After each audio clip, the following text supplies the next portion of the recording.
Hai hai hai Sobat setia semuanya, balik lagi di program Learning Journal FM bersama aku, Lulu Aulia Ramadhani, yang pastinya bakal nemenin kalian semua selama 5 menit ke depan. Tentunya dibarengi dengan materi-materi yang semoga nanti bisa bermanfaat dan obrolan-obrolan seru lainnya. Nah, pada malam ini kita bakal bahas topik yang agak berbeda seperti biasanya, tapi nggak berbeda-berbeda banget karena masih dalam lingkup public speaking. Tapi di malam hari ini, itu materinya yang akan kita bahas agak banyak ya sobat setia semuanya. Jadi, tanpa berlama-lama lagi, langsung aja kita ke materinya. Nah, sobat setia semuanya, langsung aja kita ke materi yang pertama, yaitu ada perbedaan antara berbicara di ranah privat dan berbicara di ranah publik. Apa sih perbedaan antara berbicara di ranah privat dan di ranah publik itu? Jadi, berbicara di ranah privat itu, contohnya seperti berbicara bersama keluarga, sahabat dekat, kerabat-kerabat, dan saudara-saudara kita. Nah, kalau berbicara di wilayah publik, itu di luar wilayah privat. Jadi bukan berbicara dengan keluarga, teman dekat, atau saudara-saudara dekat kita, melainkan berbicara dengan banyak orang yang belum kita kenal. Nah, ada beberapa unsur yang membedakan dengan berbicara di wilayah privat. Yang pertama itu keragaman orang, kuantitas orang yang diajak berbicara, tempat, acara, lalu juga sama pentingnya dengan di ranah publik. Terus berbicara di ranah privat ini menjadi sarana latihan untuk berbicara di depan publik, sobat setia semuanya. Itu dia materi yang pertama. Selanjutnya kita akan bahas tentang prinsip komunikasi. Apa aja sih prinsip komunikasi itu? Nah, yang pertama itu ada tahu. Yang dimaksud dengan tahu ini adalah mengetahui informasi apa yang mau disampaikan, sobat setia semua. Terus yang kedua itu ada tujuan. Tujuan penyampaian pesan kepada audiens itu untuk apa? Untuk memberi informasi kah? Untuk mendidik kah? Atau untuk mempengaruhi kah? Dan lain-lain. Nah, lalu yang ketiga itu prinsip komunikasi adalah halayak.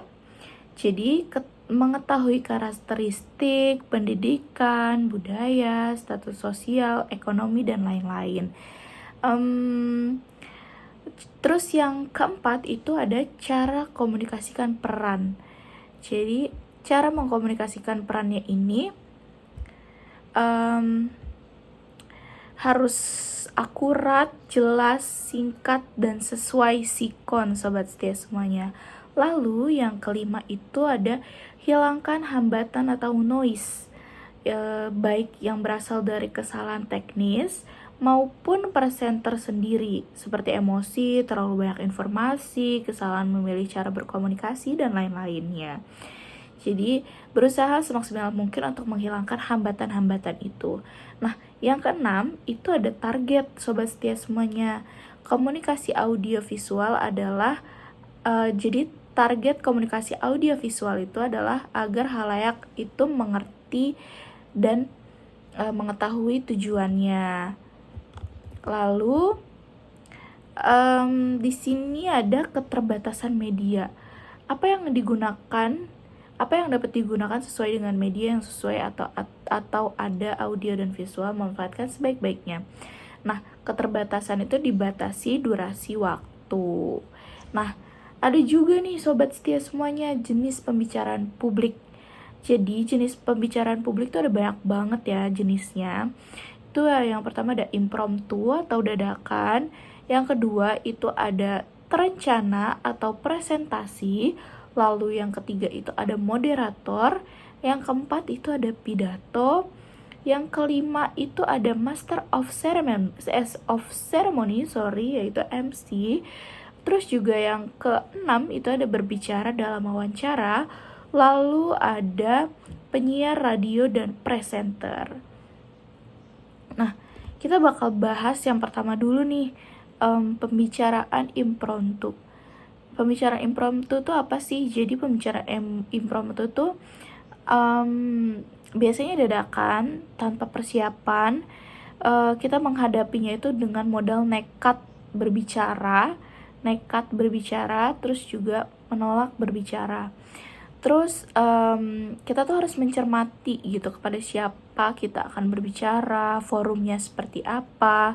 Terus juga makin banyak latihan berbicara itu akan memudahkan kita untuk melakukan pembicaraan impromptu ini. Nah, sobat setia semuanya, mungkin untuk penjelasan mengenai presentasi, moderator, pidato, master of ceremony, atau MC, berbicara dalam wawancara, dan penyiar radio serta presenter TV akan aku lanjutkan di besok malam, tepatnya pukul 19.00 waktu Indonesia bagian Barat.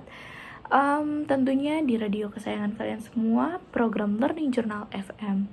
So, untuk malam ini, karena sudah 5 menit, aku nemenin kalian semua dengan materi-materi ini. Semoga bisa dapat manfaat dan bisa menambah pengetahuan kalian mengenai public speaking. Aku pamit, mohon maaf kalau ada kesalahan dan kekurangan. Bye-bye!